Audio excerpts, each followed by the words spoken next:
भारत में हर साल फसलों की कटाई के बाद 500 लाख टन फसल अवशेष बच जाते हैं।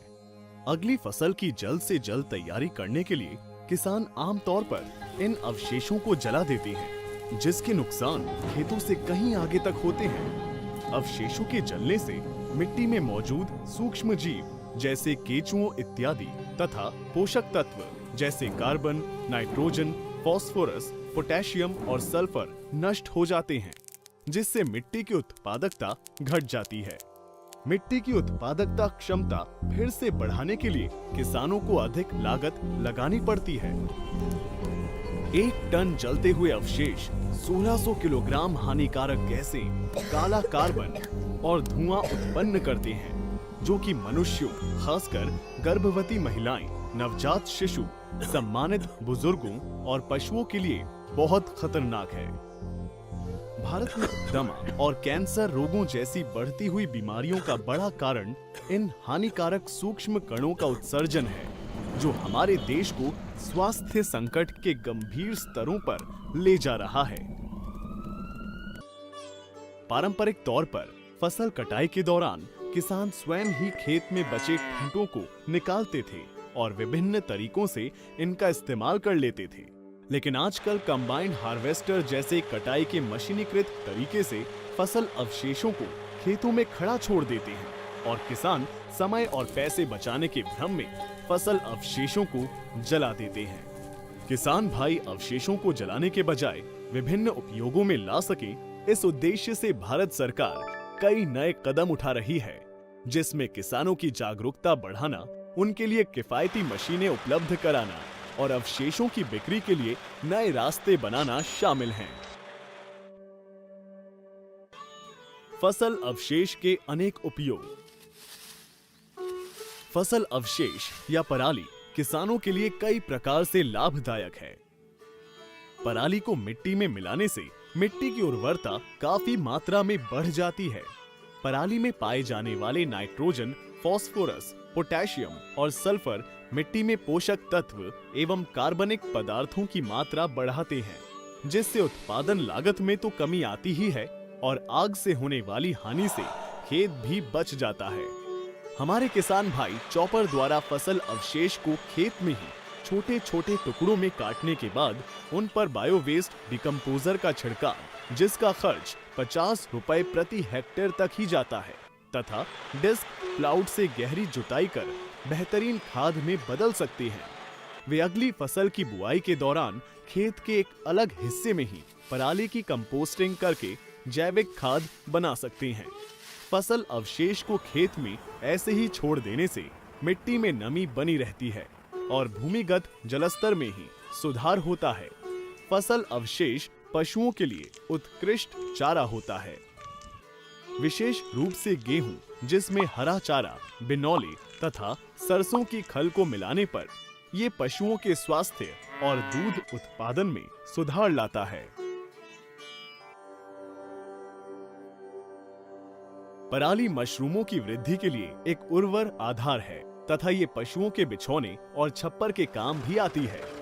फसल अवशेषों की कई उद्योगों में बहुत मांग है। कागज और गत्ता उद्योग के लिए ये लुगदी का बहुमूल्य स्रोत है और ऊर्जा के उत्पादन में ये उत्कृष्ट जैव ईंधन है।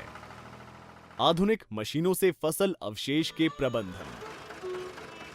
ट्रैक्टर से चलने वाली हैप्पी सीडर मशीन खेत में फसल अवशेष होने के बावजूद गेहूं व अन्य फसलों की बुवाई कराती है। SMS यानी सुपर स्ट्रॉ मैनेजमेंट सिस्टम को कंबाइंड हार्वेस्टर के साथ आसानी से जोड़कर पराली को बारीक काटते हुए मिट्टी पर फैलाया जाता है। ये मशीनें किसानों का समय बचाने के साथ साथ अगली फसल की जुताई, सिंचाई और खाद में 7,000 रुपए प्रति हेक्टेयर तक की बचत कराती है। कई अन्य प्रकार की स्वचालित मशीनें जैसे कि रेकर, बेलर, चॉपर व मल्चर फसल की कटाई और अवशेषों को इकट्ठा करने के काम को आसान कर देती है। मशीनों को किफायती बनाया जा रहा है। भारत सरकार कई योजनाओं के तहत किसानों को फसल अवशेषों के प्रबंधन की मशीनें किफायती तौर पर उपलब्ध करा रही है। पंजाब में कस्टम हायरिंग सेंटर खोलने के लिए किसान उत्पादक समूहों और अन्य संस्थाओं को सब्सिडी दी जा रही है। यहाँ किसान ऐसी मशीनें किराए पर ले सकते हैं जो न केवल फसल अवशेष को निकालकर उनके गट्ठर तैयार कर देती है, बल्कि धान की ऋतु के बाद सब्जियां व आलू जैसी अन्य फसलें लगाने के लिए खेत को तैयार भी कर देती है। नाबार्ड यानी राष्ट्रीय कृषि एवं ग्रामीण विकास बैंक किसानों को सहकारी और क्षेत्रीय ग्रामीण बैंकों से ऐसे ऋण दिलाने में मदद कर रहा है जिनसे वे इन मशीनों की खरीद पर सब्सिडी पा सकते हैं। फसल अवशेष को बेचने के नए रास्ते। अमृतसर में एक चीनी मिल जैव ईंधन के लिए किसानों से सीधे फसल अवशेष खरीद रही है। एनटीपीसी यानी नेशनल थर्मल पावर कॉरपोरेशन ने हाल ही में बिजली उत्पादन करने वाली अपनी इकाइयों के लिए किसानों से उनके फसल अवशेष उन्नत दरों पर खरीदने की प्रतिबद्धता जाहिर की है। National policy for management of crop residues कई योजनाओं को बढ़ावा दे रही है, जिनसे किसान उत्पादक संगठन और स्वयं सहायता समूह किसानों से सीधा फसल अवशेष खरीद रही हैं।